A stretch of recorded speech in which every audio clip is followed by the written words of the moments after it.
Então vamos lá, galera, vamos falar um pouco sobre a questão levantada por Caio Fábio. Todos sabem que aí no meu canal eu sou um admirador de Caio Fábio, um pregador da palavra de Deus, mas que nesses últimos dias se mostrou um pouco repreensível. Por quê? Porque Caio Fábio está dizendo que demônios, que a Bíblia não afirma que demônios são anjos caídos.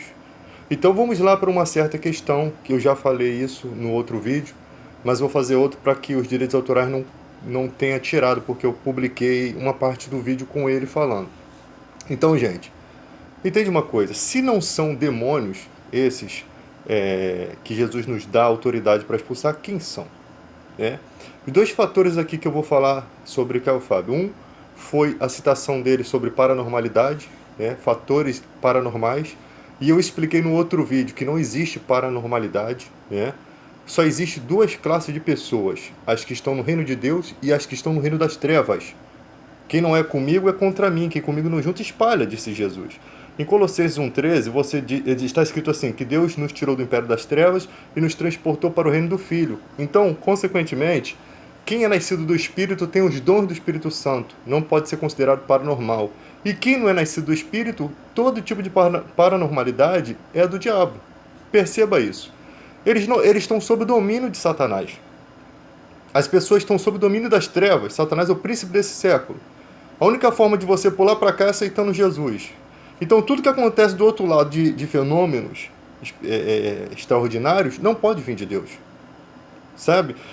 Do lado de cá, nenhuma profecia de particular elucidação. Homens santos falaram da parte de Deus. Se eu começo a adivinhar as coisas, dizer vai acontecer isso, vai acontecer aquilo, as pessoas vão falar o quê? Esse cara é paranormal. A igreja vai dizer, não, esse cara é profeta. O que você diria? Nenhuma profecia bíblica de particular elucidação, ou seja, homens santos falaram da parte de Deus. Ou seja, Deus me revelou. Se Deus revelou, nunca vai errar uma profecia. Se errou, não veio de Deus. Se tentou interpretar e não recebeu a interpretação, não é de Deus. Quando Pedro viu os alimentos descendo do céu, Deus se mandava, mata e come. Ele, Senhor, de maneira nenhuma, eu como coisa como impura. Ou seja, Pedro repreende a ação de Deus. Porque ele estava certo em fazer isso. Ele sendo judeu, não estava entendendo como que Deus vai mandar ele matar e comer algo que a Bíblia, que o ensinamento do judaísmo dizia que era imundo. Quando Deus esclarece a ele, dá a revelação do que se estava se tratando, Pedro considera que tudo Deus purificou, os alimentos e também os gentios. Porque até certo momento não se pregava o evangelho aos gentios. Quando Pedro vai lá na casa de Cornélio, leva testemunhas, quando ele volta a igreja o embarga, ou seja, Paulo disse, nós temos o direito de julgar os de dentro, os de fora Deus os julgará. Então a igreja vai em cima de Pedro para fazer o julgamento da sua atitude, se ele continua na fé ou não. É isso que a igreja precisa entender. Julgamento em acordo com a palavra de Deus, é Deus que está julgando. Você está usando a palavra para poder verificar o que está acontecendo. É nosso, é zelo apostólico, cabe a nós. Então, há uma igreja que diz assim, eu sou cristão, mas estou pregando teologia da prosperidade. Eu tenho o direito de julgar isso, porque está se aproximando e tentando modificar o cristianismo. João disse, se alguém vier trazendo outra doutrina, não receba em casa. Os missionários antigamente iam pregando uma falsa doutrina e os cristãos, com aquele negócio de bondade, acolhia dentro de casa um falso pregador que estava pregando a mensagem do inferno. Né? Então é assim que funciona a Bíblia. Leia, estude a Bíblia, porque eu estudo para falar. E tem que ter dom, né? Não pode ser só um curso de teologia. Tem que ter chamado, tem que ser obediente a Deus. Se tem chamado, tem o Espírito Santo. Se tem o Espírito Santo, quando fala, a igreja ouve e diz o amém. Por quê? Porque há um só Espírito e uma só fé. Nada dessa palhaçada de que a igreja diz assim, a nossa fé é diferente, respeite, negativo, é só um espírito, falar em todos a mesma coisa, a mesma linguagem, está escrito na Bíblia. Né? Então, o Carl Fábio fala sobre os demônios, voltando ao assunto que eu corri muito. Em toda a Bíblia, a referência de diabo, de Satanás como pai da mentira, ou seja, a origem da mentira surge em Satanás. Antes dele não há mentira, ele é o pai, senão ele seria o filho, né? Ou se houvesse outro, ele seria o avô, o neto da mentira. Não, ele é o pai, a paternidade. Ele dá origem à mentira. Ele dá origem ao erro. Ele dá origem à derrota no céu. Aí o cara falou assim, mas são várias categorias, principado e potestade. você vai na guerra com 2 bicicletas e 3 velocípedes? Satanás se uniu a um exército, é o que temos o entendimento, principados e potestades. Ele se uniu porque ninguém vai estruturar uma guerra contra Deus sem unir-se a gente forte. Se Satanás viesse andando e dissesse assim, pô, esse demônio aqui, faltando uma perna, faltando um braço, né? Esse cara não tem condição de lutar, esse cara não tem poder. Ele se uniu a grandes esferas, ele conseguiu corromper grandes principados e potestade para poder lutar contra Deus e consequentemente Deus deve ter permitido ele achar que poderia vencer. Deus permitiu, quando surge no coração dele, deixa ele achar que ele pode vencer.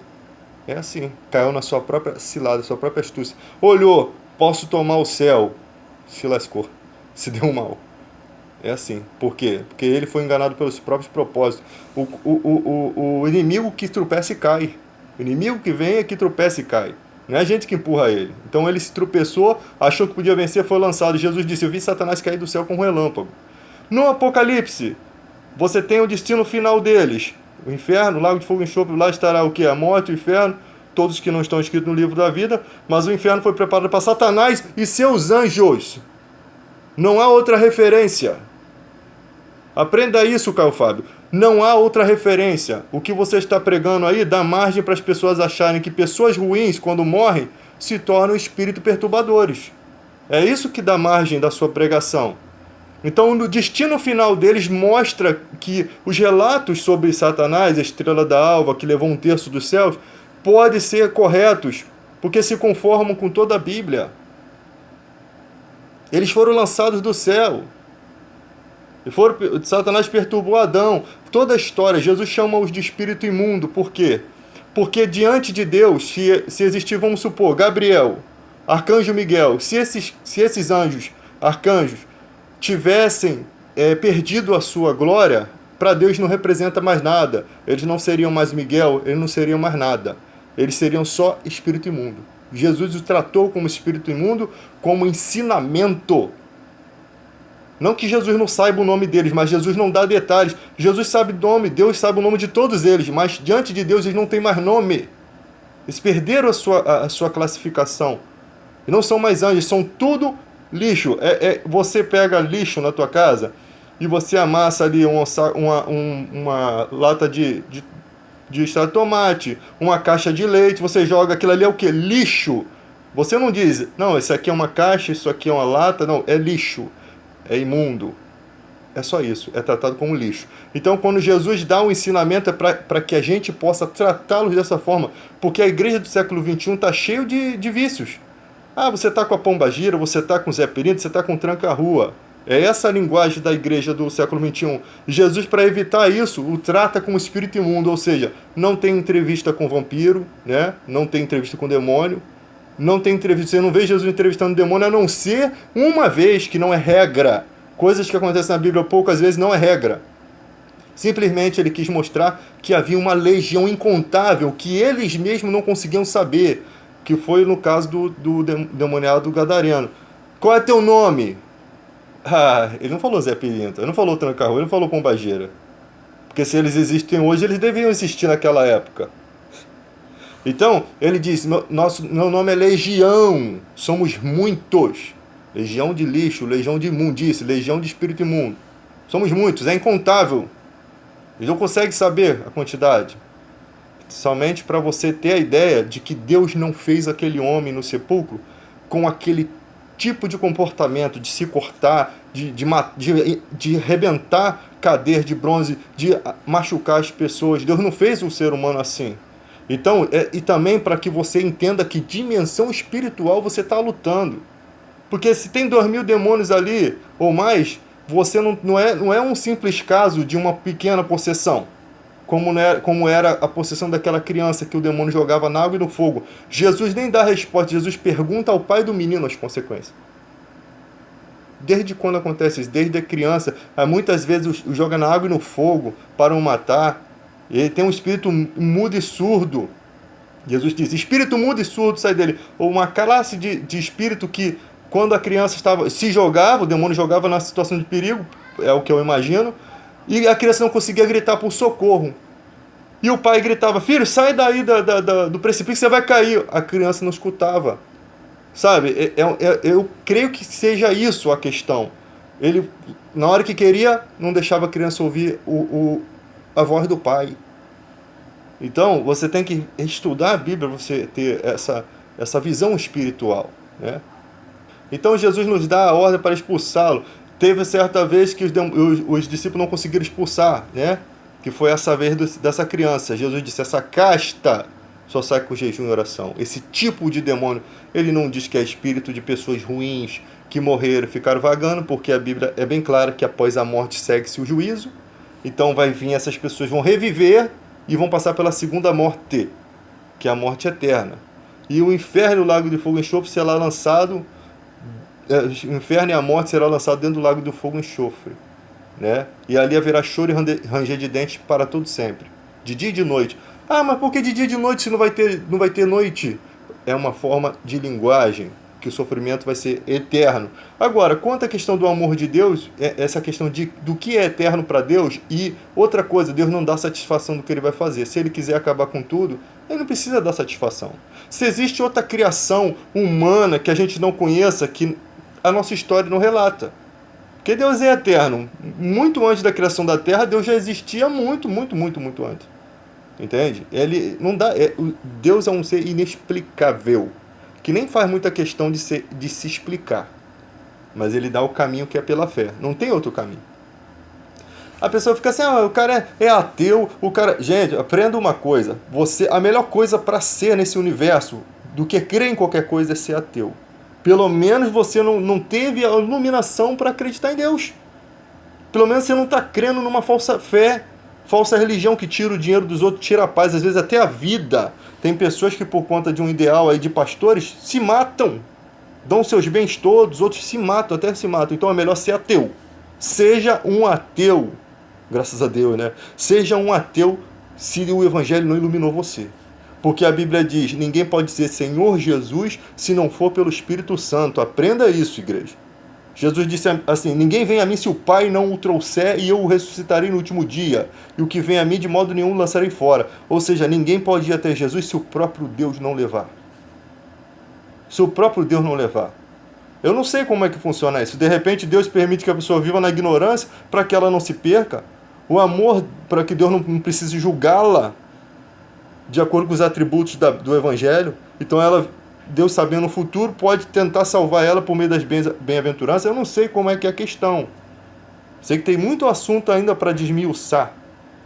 A pessoa fala assim, não pode ser salvo sem Jesus. Vem cá, os índios e pessoas que nunca tiveram conhecimento de Jesus, como é que vai ser salvo? Aí tem a questão da bem-aventurança, da consciência. Você lembra que lá atrás, antes de existir lei, Deus não julgou aquelas pessoas, porque sem lei não existe pecado. Então, qual é a lei que está aqui dentro da tua mente? O que você sabe da vida? O que você sabe que é certo e errado? Se você não tem a lei de Deus, é essa lei da consciência que vai ser o seu juiz. Sem contar que quem não foi tirado do império das trevas só pode ser carne. O que é nascido da carne é carne. Não que Deus não queira que ela seja espírito, mas as pessoas pensam assim, não aceitou Jesus, viveu a vida toda na farra, vai se dar bem. Gente, ter Jesus é a melhor coisa que você pode ter. A pessoa que não tem Jesus já está em prejuízo. Você não entende isso.